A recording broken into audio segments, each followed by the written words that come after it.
Hi, my name is Dr. Aimee Kotrba. I'm a licensed clinical psychologist in Brighton, Michigan, and I recently released a book called Selective Mutism, an assessment and intervention guide for therapists, educators, and parents.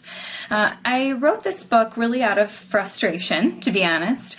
I was becoming really frustrated by the feedback that I was getting from families who were coming into my clinic. And these families with kids with selective mutism were noting that other psychologists and schools hadn't begun an intervention program to work with the child with selective mutism, not because they were not interested in working with the child, but because they simply didn't feel equipped to do so. They didn't have a good, solid intervention plan in mind. And so I wrote this book to really help simplify and streamline the intervention process, the treatment planning for a child with selective mutism. The book is divided up into a few different sections. The first section outlines identifying selective mutism. So what is selective mutism? What does it look like in a child? Where does it come from? Where does it originate? And what kind of other coexisting issues might exist for these kids? Truly, selective mutism is an anxiety disorder, but it's an anxiety disorder surrounding communication.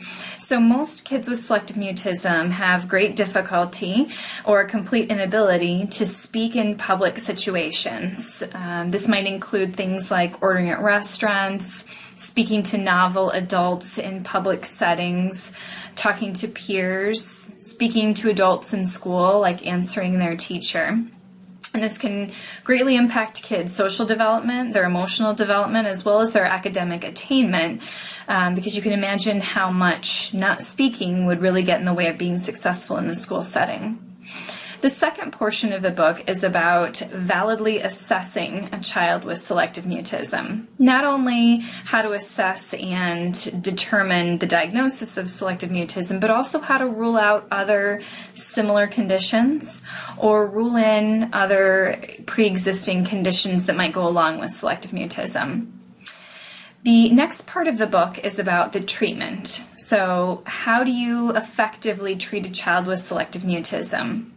We know through research that behavioral intervention is the most effective treatment for kids with selective mutism. And so the book really teaches the behavioral strategies, the behavioral toolbox for working with a child with selective mutism.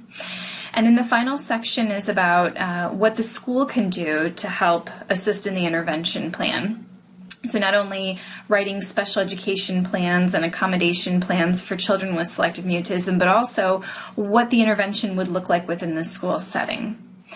I really tried to write the book with teachers and school personnel and therapists in mind. However, I also attempted to write it in a language that parents and caregivers would understand. The book has a lot of workbook qualities to it.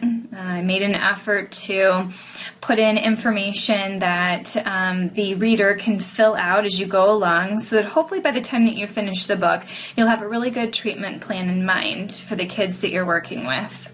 There's also handouts at the end of the book that can be given to teachers, parents, caregivers, and workbook pages that could be used within the intervention.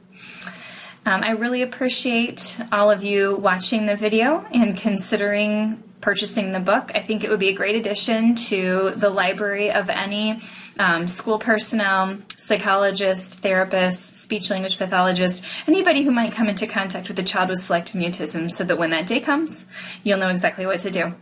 Thanks so much.